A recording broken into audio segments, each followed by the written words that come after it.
Bonjour et bienvenue dans le Podcapsuleur, le podcast qui aime la bière et les brasseurs. Dans quelques jours, nous fêtons Noël avec son lot de célébrations et de festins en famille. À la fête de Noël est associée une bière de saison et les brasseurs ne sont pas allés chercher bien loin puisqu'ils l'ont baptisée tout simplement bière de Noël. Dans ce hors-série, intéressons-nous à cette bière de Noël ou plutôt à ces bières de Noël, car si toutes les brasseries n'en proposent pas, on retrouve quand même beaucoup de brasseurs qui ne dérogent pas à la tradition ou qui au contraire en profitent pour innover. Dans la seconde partie de cet épisode, nous serons à Lille, au Beer Shop, avec Olivier Marais de la brasserie de Mai à Carvin et Romain, barman du Beer Shop. Nous découvrirons la recette d'Olivier et nous dégusterons aussi plusieurs autres bières de Noël brassées dans les Hauts-de-France. Mais avant cela, ouvrons une page d'histoire pour tenter de comprendre d'où vient la bière de Noël. Pour nous éclairer, j'ai rencontré à Paris Dorothée Van Act, spécialiste bière. Une bière de Noël, c'est d'abord une bière de saison. Parce que c'est important de différencier et de distinguer cette notion de bière de saison. Parce qu'en fait, à l'époque, si on remonte jusqu'au Moyen-Âge, la bière était fabriquée en fonction des saisons et non pas toute l'année. Donc on parle de deux bières de saison essentielles, la bière de mars et d'abord la bière d'octobre, avant d'appeler ça bière de Noël. C'est-à-dire que c'était complètement lié aux récoltes et qu'on n'avait pas les techniques d'aujourd'hui. Donc ça sous-entend qu'en fait on cultivait les céréales, et c'est l'objet essentiel finalement de notre discussion aujourd'hui, on cultivait les céréales en fonction des saisons. Donc on a deux types d'orge en fait qu'on cultive essentiellement encore aujourd'hui, l'orge de printemps et l'orge d'hiver. L'orge d'hiver qu'on va plutôt semer en automne, et l'orge de printemps qu'on va semer au mois de février-mars. Alors pourquoi ? Parce qu'à l'époque, il y avait une moins bonne conservation des matières premières ? Exactement. En fait, on brassait beaucoup mieux à température basse, donc dans les saisons plutôt d'automne, d'hiver et de début de printemps. C'est-à-dire qu'on ne connaissait pas, on ne maîtrisait pas la notion de froid, il fallait stocker les céréales et il fallait aussi brasser à des températures idéales pour que la fermentation se fasse correctement. Et donc l'hiver était le moment idéal. Et donc on arrive donc avec des cultures d'orge de printemps, d'hiver qui se récoltent au mois de juillet. L'été, c'est vraiment pas une saison propice pour le brassage, donc on recommence à brasser en septembre pour sortir une bière d'octobre et en plus ça permet de vider les silos. Donc de vider le surplus de grains qui nous reste et donc de faire des bières par définition un peu plus denses que celles de printemps où justement les récoltes se réduisent. Et donc on arrive souvent avec des bières plus denses, plus foncées et avec une fermentation alcoolique qui marche mieux aussi, donc avec des bières aussi plus fortes. On imagine aussi peut-être, et encore ça reste des suppositions, que ces grains pour certains peut-être avaient traîné un peu, pouvaient être un peu abîmés et donc le fait de mettre des additifs, de la cannelle ou des épices permettait aussi de cacher d'éventuels défauts, ça c'est de la supposition. Et on arrive aussi dans des périodes de froid où une bière forte a tendance à réchauffer. Oui, donc la légende qui entoure la bière de Noël, qui était de dire le brasseur vidait son stock et son grenier, elle est pas complètement fausse. Elle est peut-être pas complètement fausse, mais en attendant, on reste quand même que c'est des périodes où la température est idéale pour brasser. On peut le voir aussi aujourd'hui encore sur les fermentations spontanées, où on ne brasse que d'octobre à février ou mars maximum. Donc il y a vraiment une notion où la technologie de l'époque ne nous permettait pas de gérer une fermentation idéale et optimum toute l'année. Il y a aussi la notion que ces bières permettaient de faire des cadeaux. C'était des bières pour les étrennes, ça permettait aussi d'offrir. Il faut savoir qu'à l'époque, on était face à des paysans brasseurs et pas juste des brasseurs. C'est-à-dire qu'on était face à des gens qui cultivaient des céréales et qui les transformaient, et notamment qui les transformaient pour faire de la bière. Donc tous ces surplus devenaient des cadeaux et des étrennes de fin d'année qu'on offrait aux salariés de l'exploitation agricole, aux clients. Et il y a une anecdote là-dessus, notamment sur la Bonveu. Pourquoi la Bonveu s'appelle Bonveu ? Parce qu'en fait, à l'époque, la Bonveu n'était qu'une bière de Noël, une bière de fin d'année. Aujourd'hui, on est disponible toute l'année. Et elle s'appelle toujours Bonveu. Alors, au-delà des céréales, qu'est-ce qu'on met dans ces bières de Noël ? Tu disais que c'était des bières qui étaient plus fortes en alcool et avec un goût différent aussi. Oui, un goût différent parce que on se permet de faire des bières qui sont plus denses, plus épicées, plus chaudes, plus chaleureuses en fait. On arrive avec des bières avec des degrés alcooliques qui peuvent facilement monter à 8 ou 9 degrés. et qu'on va agrémenter de cannelle, d'épices, de gingembre, pour encore une fois les rendre plus chaleureuses, plus chaudes, et puis encore une fois pour réchauffer pendant ces temps d'hiver. J'ai un peu regardé, parce que bière de Noël, donc c'est typiquement français cette expression, c'est pas vraiment un style, hein, ça n'existe pas dans la liste des styles, notamment du BJCP. Et donc quand on va regarder le style de Winter Ale, qui pourrait se rapprocher à bière de Noël en fait, en traduction littérale, la définition des Américains est de dire que c'est une bière anglaise qui vient donc de l'Angleterre, et qui est juste une bière en fait plus forte en alcool, justement parce que les températures sont plus basses et que du coup en fait l'alcool permet de se réchauffer. Et donc on va l'agrémenter d'épices qui vont rajouter à ce côté gourmand et à ce côté dense de la bière. Il faut savoir qu'aujourd'hui, à l'époque moderne, enfin maintenant, on peut faire des bières de Noël, mais elles peuvent avoir tous les styles possibles et inimaginables. C'est plus devenu une approche commerciale du style, enfin de l'histoire et de l'historique, où c'est intéressant de faire une bière éphémère à Noël pour se mettre en avant, et où on va avoir du coup des bières qui peuvent tout à fait être des IPA ou des blanches houblonnées ou encore une fois des Imperial Stout en Barrel Age. Voilà, il suffit juste de l'appeler bière de Noël pour que ce soit une bière de Noël. Oui, parce qu'effectivement, aujourd'hui, on n'a plus le problème de conservation des matières premières. Il y a peut-être des problèmes d'approvisionnement, mais en tout cas, on trouve de l'orge et on trouve du houblon toute l'année. Exactement, on trouve ces matières premières stockées correctement toute l'année. Donc on ne peut plus parler de bière de saison comme on en parlait avant. Et donc on peut faire appel à toute notre créativité. Est-ce qu'on sait d'où elle vient, cette bière de Noël ? Qui est-ce qui l'a produite à l'origine ?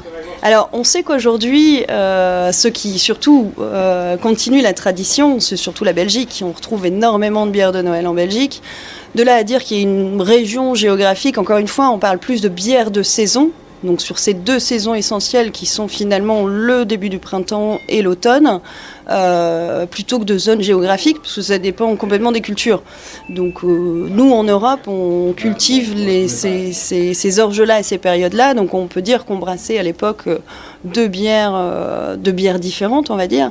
Ceux qui perpétuent la tradition restent quand même la Belgique, le nord de la France aussi pas mal, et finalement on suit un peu leur tradition. Tu disais qu'aujourd'hui on faisait à peu près tout et n'importe quoi en termes de bière de Noël, qui finalement ce qui compte c'est l'étiquette.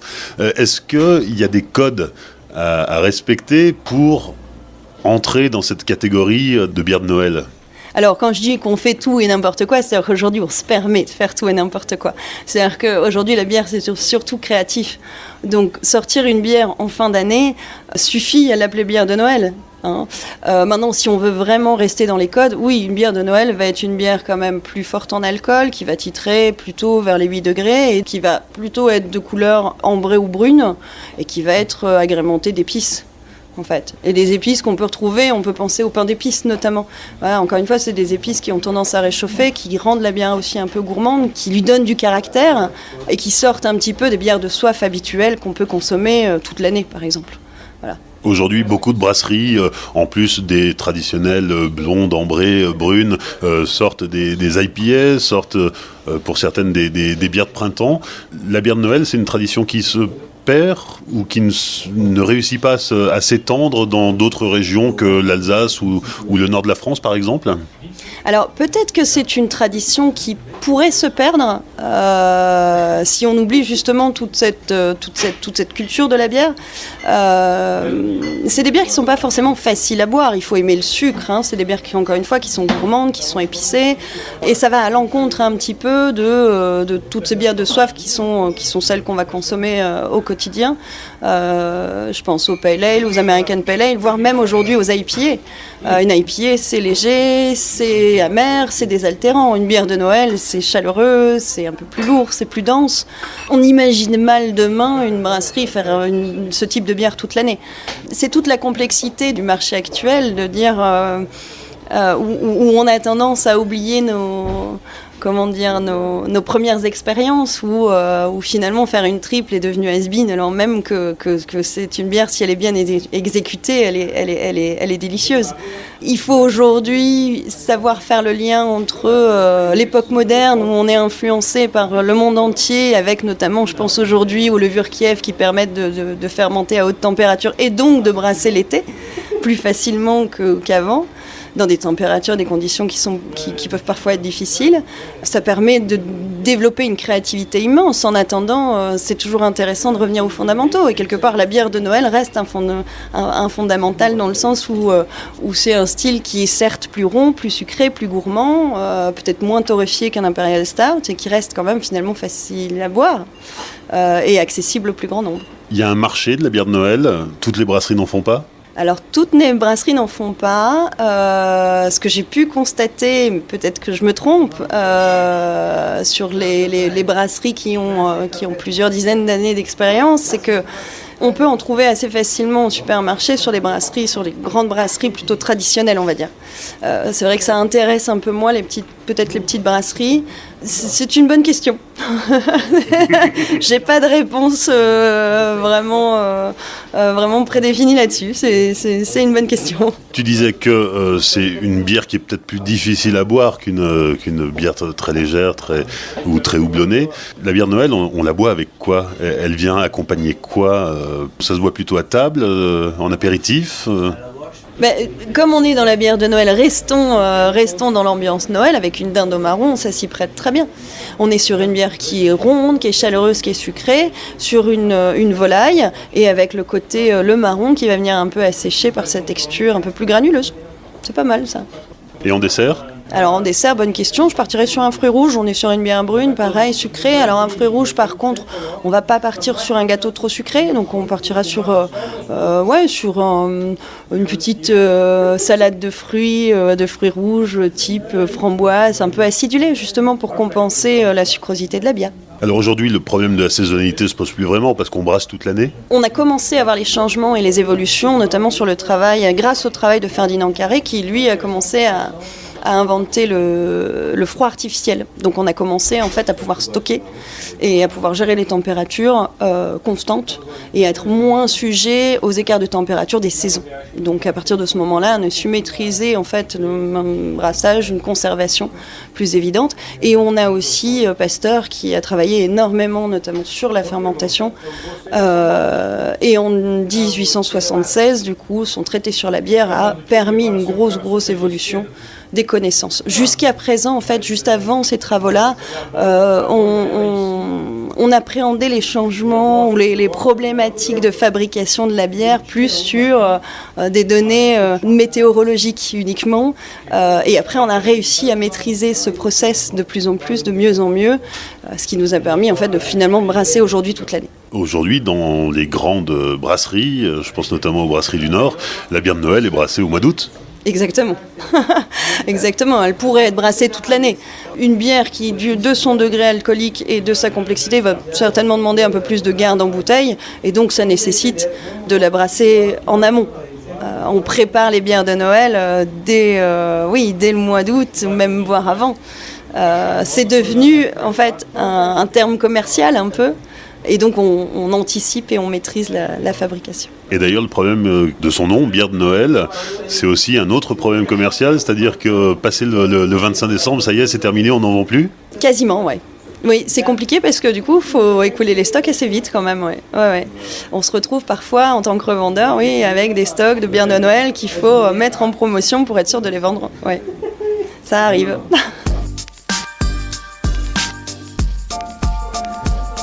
On se retrouve au Beer Shop, rue de Gand, à Lille, avec Romain qui est le tenancier des lieux, et avec Olivier Marais qui est brasseur, la brasserie de mai à Carvin, à quelques encablures de Lille. Olivier, toi tu as sorti cette année une bière de Noël. C'est la deuxième année, puisque tu es à la tête d'une toute jeune brasserie. Raconte-nous un petit peu l'histoire d'abord de ta brasserie, ton histoire à toi, ton parcours, et puis ensuite on s'intéressera à ta bière, et puis on a d'autres bières à découvrir avec Romain. On va va en parler, on va les commenter, on va les déguster, puisque c'est la saison, donc on boit de la bière de Noël. Donc Olivier, effectivement, Brasserie de Mai. La Brasserie de Mai, c'est une toute jeune brasserie. On a ouvert l'été dernier, en août 2018. On a vraiment voulu faire un lieu qui soit ouvert, un lieu qui soit ouvert sur la ville, ouvert au public tous les jours. Donc on est ouvert au public du mardi au samedi. On fait de la vente directe, bien sûr. On a un bar, on fait de la restauration également, à base de tartines à la drèche, avec du pain qu'on fait nous-mêmes avec la drèche qu'on récupère de nos bières. Voilà, on veut vraiment avoir une brasserie qui soit un lieu de vie aussi, un lieu dans lequel on fait des concerts, on fait des représentations de théâtre. Enfin voilà, on essaie que ce soit pas simplement une brasserie, mais vraiment un lieu de vie, voilà. Avec comme prétexte évidemment la bière, mais voilà. Ton avantage, c'est que tu es installé dans le centre-ville de Carvin, donc finalement tu es devenu en quelque temps un lieu incontournable du centre-ville. Un lieu incontournable, je sais pas. En tout cas, c'est un lieu qui plaît à Carvin. C'est un lieu, effectivement, on a la chance d'avoir rencontré notre public. C'est comme ça qu'on dit. Voilà, donc on a du monde tous les jours et c'est vrai que c'est chouette. Ouais. Ça redonne aussi un peu de vie à Carvin. Voilà, on essaie de faire vivre aussi les centres-villes. C'est aussi le pari de cette installation en plein cœur de ville. Ouais. Alors, qui es-tu, Olivier? D'où est-ce que tu viens? On précise au passage que tu travailles avec ton épouse. Oui, on travaille avec Julie, on est deux à avoir monté la brasserie, il y a Julie donc et moi. On vient d'où ? On vient du social. On était formateurs tous les deux, Julie et moi, dans le domaine de l'insertion sociale et professionnelle. Donc on s'occupait de jeunes pendant 15 ans. Pour faire court, on s'occupait de les aider à recréer un projet de vie. Voilà. Et au bout de 15 ans, on se dit, tiens, si on s'occupait un peu de nous, nos projets à nous. Et voilà, donc on a tout plaqué et on est parti, on a monté cette brasserie. Voilà. Ok, donc une petite brasserie qui aura produit fin 2019 à peu près 500 hectos. Voilà, c'est ça, un petit 500 hectos. On brasse, c'est une petite brasserie, c'est de la micro-brasserie comme on dit, on brasse sur du 5 hectos. On a aujourd'hui 5 fermenteurs de taille variée. On vient d'en acheter un nouveau d'ailleurs. On aura un 3e fermenteur de 12 hectos et 3 fermenteurs de 6. Voilà, c'est vraiment une petite brasserie. Tout est fait à la main, tout est fait. Voilà. Et on a embauché aussi.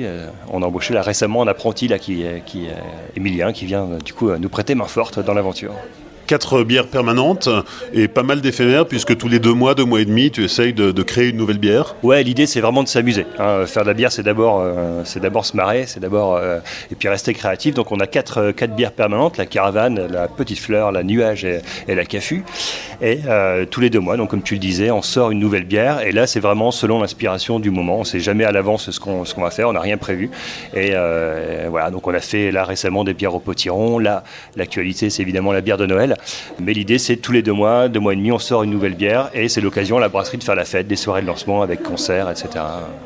Quelle est ta vision de la bière de Noël, puisqu'on en parle aujourd'hui ? Alors pour le coup, autant sur les bières éphémères, nous l'idée c'est vraiment de s'amuser et de créer des choses qu'on veut un peu étonnantes. Autant sur la bière de Noël, notre parti pris c'est vraiment de revenir à la tradition. Voilà. Donc pour nous, une bière de Noël dans notre représentation, c'est une bière plutôt ambrée, plutôt assez forte en alcool, avec un petit peu de corps, et puis les épices de Noël, donc cannelle, coriandre, orange, etc. Enfin voilà, c'est ce qu'on a mis en tout cas nous dans notre bière. Voilà. La Noël d'ailleurs, on l'appelait la Noël, on a été super original, mais voilà, on se trompe pas, c'est vraiment la bière de Noël, quoi. Voilà, c'était ça l'idée. Donc une bière qu'on a voulu chaleureuse. Moi, j'aime pas décrire mes bières avec des styles, des choses comme ça. D'ailleurs, je les connais pas et je m'en fous en fait de tout ça. Et je préfère décrire mes bières selon le sentiment, le sentiment, l'émotion, etc. Au moment où j'ai envie de la boire. Et la bière de Noël, c'est la bière au coin du feu, c'est quelque chose de chaleureux, quelque chose à partager. Ouais. Alors oui, à partager, en 75 centilitres uniquement pour ton conditionnement à toi, en fût aussi ? Voilà, donc pareil, le parti pris de la bière Noël, c'est vraiment la bière à partager par excellence. Donc 2 formats, 75 centilitres et les fûts. On ne fait pas de 33, voilà. On ne peut pas la boire tout seul cette bière. Enfin, on peut, tu y arriverais sans doute, mais moi pas. Tu l'as goûté, Romain, la Noël de la brasserie de Mai ? Pas encore, non. On y va, on la goûte ? Avec plaisir. Allez, commençons par ça.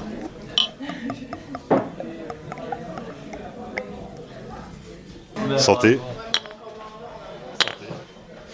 Alors déjà, qu'est-ce qu'on peut dire sur la couleur ? Tu veux le faire, Olivier ? Tu veux nous décrire ta bière ? Alors sur la couleur, sur la mousse, belle mousse qui se tient bien, mousse couleur crème. Une mousse légèrement ambrée, c'est crémeuse, voilà, c'est dense. La mousse est super important sur la bière. Hein. Il faut vraiment que ce soit généreux. Alors, c'est dommage, toi, ton verre, t'en as un peu moins. Là, mais c'est super important. D'aspect, c'est vraiment une bière ambrée, hein, une ambrée assez foncée hein, déjà. Voilà. Je ne sais pas trop quoi en dire de plus, à vrai dire. Compliqué de décrire sa bière. Hein. Bon alors Romain, vas-y. Là, on est sur une bière qui a finalement très très peu de filtration, donc on est quand même sur une robe assez trouble. On est sur un ambré quand même assez profond en fait, qui va commencer à se rapprocher un petit peu de la brune, mais vraiment très très subtilement. On est sur quelque chose qui va être assez caractéristique des bières de Noël. On est plutôt sur des notes un peu épicées, on a une légère torréfaction. En fait là on est sur de la bière de Noël ambrée plus bien gourmande quoi. Donc quelque chose de classique, hein, c'est ce que tu recherchais Olivier, avoir une bière qui soit traditionnelle. C'est ça, ouais. Quelque chose de traditionnel. On voulait aussi, quand on réfléchissait à la bière de Noël, que ce soit une bière qui puisse aussi accompagner les repas, le repas de Noël. Pour nous, c'est très important dans toutes les bières de la brasserie. Voilà, c'est pas, on parle souvent de bière de dégustation, etc. C'est très bien, mais on veut, nous aussi, que la bière revienne sur les tables. Et de la Noël, on veut qu'elle aille sur la table de Noël, vraiment... pour accompagner un repas. Voilà. Je rejoins tout à fait ce qu'il dit. Hein. C'est vrai que là, on est sur des notes épicées, on est sur un petit côté un peu poivré en fait en fin de bouche. C'est vrai qu'on parle souvent bière aimée ou alors mets bière, ça dépend des points de vue.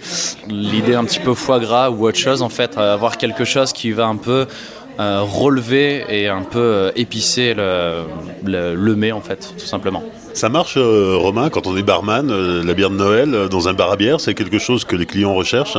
La bière de Noël, c'est quelque chose de très très particulier. C'est vraiment un truc qu'il faut savoir, c'est qu'aujourd'hui, si on te propose une bière saison, les bières saison, avant on appelait ça de la bière de mars, en fait, et maintenant les bières de saison, on les boit toute l'année. La bière de Noël, le 25 décembre, ça s'arrête. Ça veut dire que la bière de Noël commence le 1er décembre, et le 25 décembre, les personnes, ils sont passés Noël, et ils sont plus dans cette idée-là. Et d'ailleurs, je fais un peu le rapprochement, parce que c'est vrai que toi, ta bière, tu as fait le choix de l'appeler bière de Noël. Il y a de plus en plus de brasseries qui ont arrêté cette appellation bière de Noël et qui sont partis sur l'idée brassin d'hiver, en fait, pour justement... on va dire, dans la tête des gens, gagner un peu plus en temps.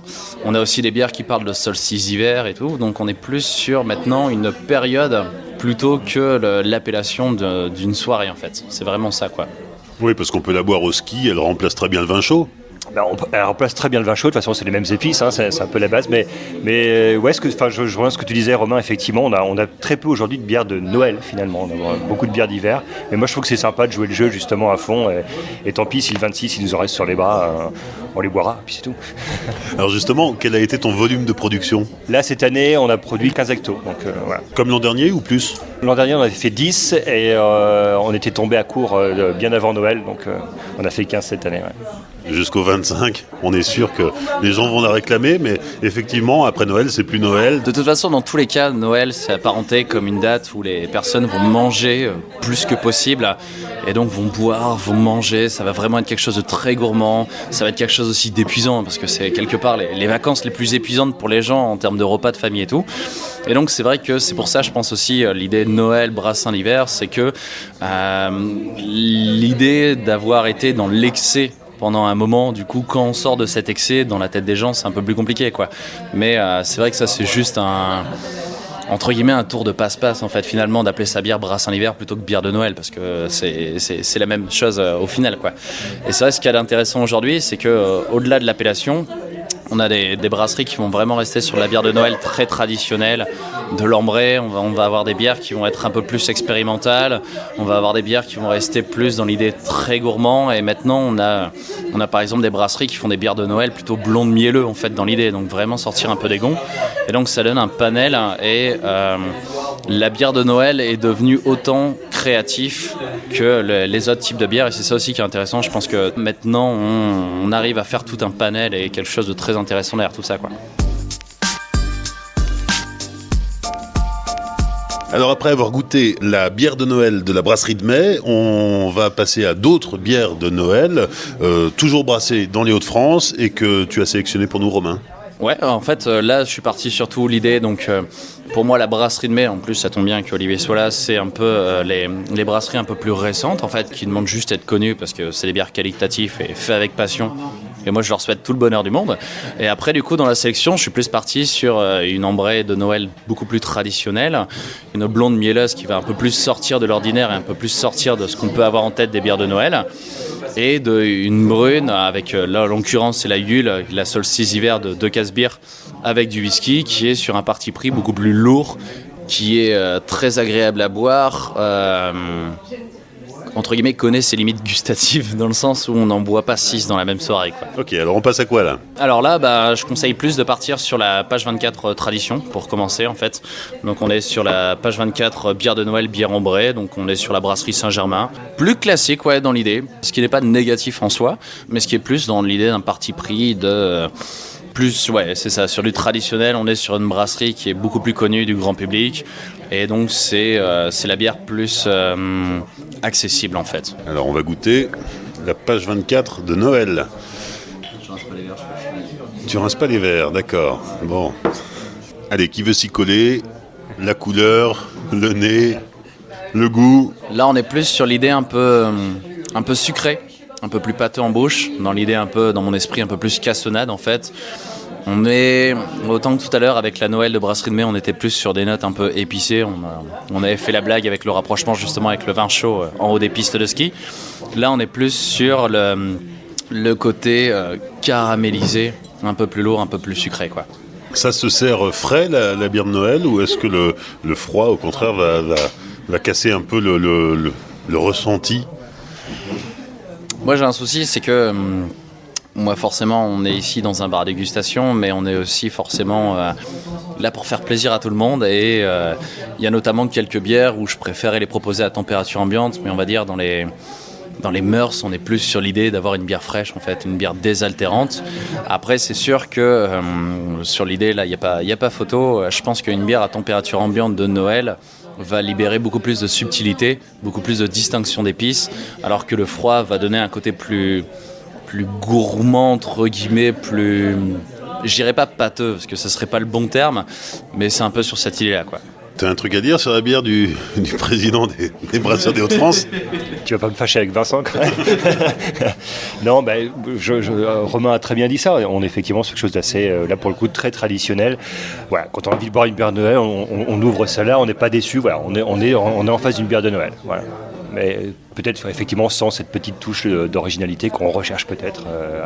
Voilà. Après, on n'est pas très loin de la Noël de la Brasserie de Mai. On a deux bières très... finalement assez proche, très classique, peut-être pas très surprenante, mais finalement est-ce que c'est ce qu'on recherche d'une bière de Noël ? Je sais pas, peut-être qu'au contraire on cherche quelque chose qu'on connaît déjà aussi, qu'on a envie de retrouver. C'est ça aussi qui peut être sympathique dans les bières de Noël. C'est un peu la Madeleine de Proust ? Ouais, exactement. Il y a un petit côté comme ça, Madeleine de Proust. On se retrouve, on retrouve nos proches, mais on retrouve aussi ces petits goûts typiques de Noël, ces épices, etc. Donc voilà, une très bonne bière de Noël. Alors on parlait de l'originalité, là on était plutôt sur deux produits très classiques. Ils se gondolent comme des bossus en face de moi, mais tout va bien.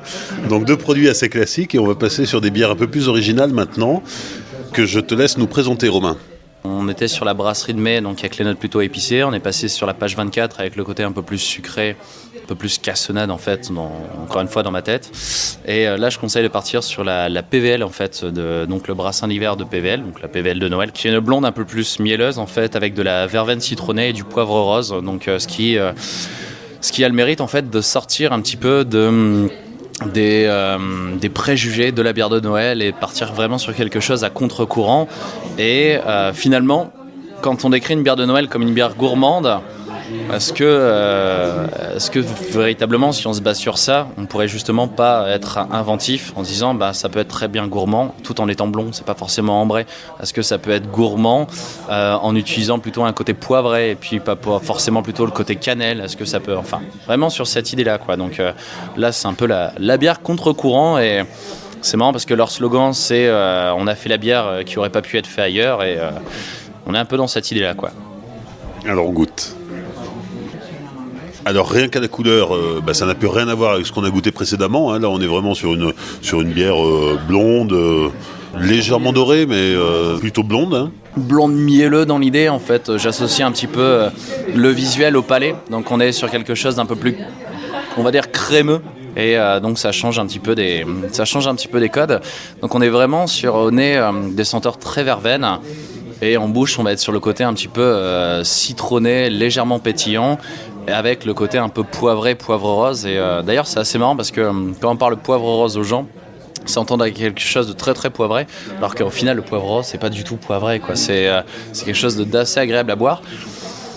Donc c'est un peu le grand débat, c'est ce qu'on discutait, qu'est-ce qu'est une bière de Noël, quels sont les codes de la bière de Noël, parce que là clairement on n'y est pas. En fait on est vraiment sur l'idée à contre-courant, mais c'est ce que j'expliquais quelques minutes auparavant, le côté gourmand y est, le côté original y est, et le côté vraiment saveur relevée s'y trouve aussi, quoi. Donc ça peut pour moi ça fait très bien une bière de Noël, quoi. Il n'y a aucun souci par rapport à ça. Oui, en fait, dans la bière de Noël, il n'y a pas de code. Effectivement, il y a le côté Madeleine de Proust où on recherche une sensation, mais il n'y a pas d'ingrédients prédéfinis, il n'y a pas de normes, donc le brasseur peut laisser place à toute sa créativité. Il ne faut pas qu'il y ait de normes, quoi. Voilà, nous à la Brasserie Rimé, on a fait ce qu'on imaginait, nous, être une bière de Noël. On a fait ça. Là, on est avec la PVL en face de quelque chose qui est complètement différent, effectivement. Voilà, donc ça c'est leur proposition et c'est formidable. On a des choses complètement différentes et heureusement qu'on ne fait pas tous des bières ambrées avec les épices du vin chaud, etc. On s'emmerderait sacrément. Donc voilà, on peut avoir sur une même table effectivement la Noël de la page 24, la PVL à côté, et on a des propositions complètement différentes et qui sont, voilà, c'est la magie de Noël. Alors après avoir dégusté 2 bières de Noël, celle de la brasserie de Mai et celle de la brasserie Saint-Germain, on a aussi dégusté un brassin d'hiver qui est une bière de Noël qui cache son nom. On va goûter maintenant la Yule, qui est une bière de la brasserie de Castbier, qui s'intitule, elle, bière du solstice d'hiver.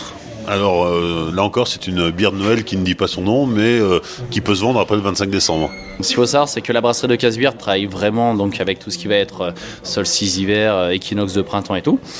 Et donc là, je suis en train de lire l'arrière, mais Yule est une fête de solstice d'hiver, ancêtre de Noël. Elle commémore la mort de Holy King, roi du Hou, tué par Oak King, le roi des chênes. Donc on est vraiment sur l'idée très fantastique et tout ça. On est vraiment sur l'idée histoire derrière. Donc c'est assez marrant parce que lui, il sort vraiment de l'idée brassin d'hiver, il sort vraiment de l'idée bière de Noël, il part vraiment plus sur l'idée un peu conte et l'idée de raconter une histoire aussi bien visuelle sur l'étiquette que en bière et gustativement, quoi.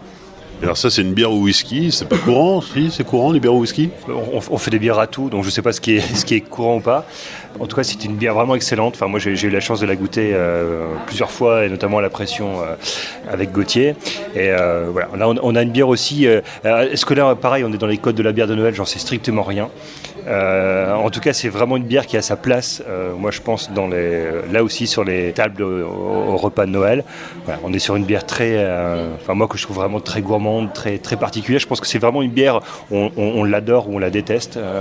On était sur un salon là le week-end dernier et les réactions c'était un peu ça, quoi. Soit c'était dithyrambique, soit c'était assez difficile d'accès peut-être quand même comme bière, je trouve. Je parlais tout à l'heure des dégustations de la Yule et je viens de vérifier, j'étais plus sûr à 100%, mais on est vraiment sur une bière à 12 degrés. Donc on est vraiment sur de la dégustation là pour l'idée. Alors là, on est sur une bière qui est noire de chez noir. Moi, au nez, je retrouve surtout la céréale, le malt torréfié, assez peu de whisky. Par contre, en bouche, il est là, quoi. Que dire de plus que ce que tu viens de dire? Moi, c'est une bière que je trouve vraiment exceptionnelle. Enfin, voilà, à titre personnel, c'est vraiment une bière que j'adore. Voilà. Donc effectivement, c'est quelque chose de très très maltais. Le whisky, honnêtement, si on le savait pas, est-ce qu'on le devinerait? J'en suis pas certain. D'ailleurs, c'est pas très grave. On s'en manque un petit peu. Voilà. Si on regarde sur l'étiquette, c'est vraiment mentionné Imperial Stout.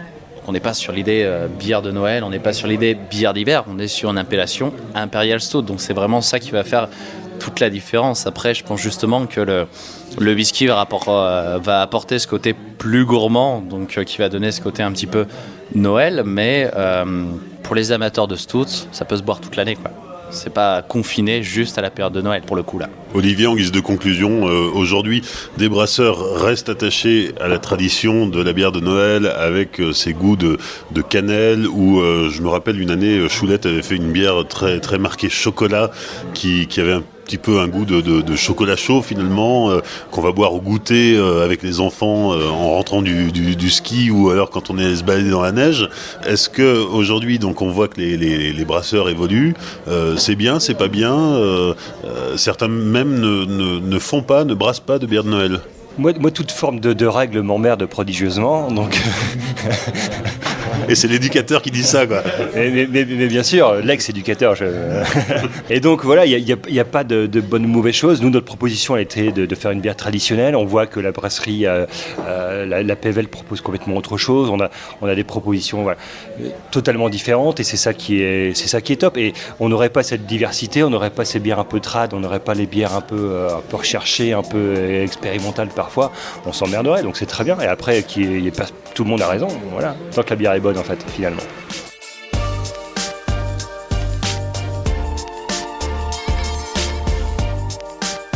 Merci à Romain du Beer Shop de nous avoir accueillis dans son bar à Lille. Merci à Olivier Marais de la brasserie de Mai à Carvin.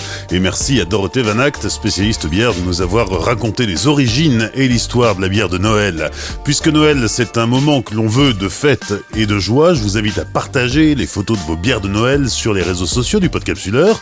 On a découvert dans cet épisode 4 recettes et il y en a certainement encore beaucoup d'autres. J'espère que cet épisode vous a plu. N'hésitez pas à le partager autour de vous et à réagir sur Facebook et Twitter. Pensez aussi à laisser des commentaires et 5 étoiles sur Apple Podcast. Vous contribuerez ainsi à booster la notoriété du Podcapsuleur. J'ai déjà payé 2 tournées, à vous d'offrir la 3e. La saison 3 du Podcapsuleur se fera grâce à vous. Merci de soutenir le Podcapsuleur sur la plateforme de financement participatif Tipeee. Vous trouverez le lien en commentaire. D'ici là, souvenez-vous, l'abus d'alcool est dangereux pour la santé, alors savourez, mais sans forcer.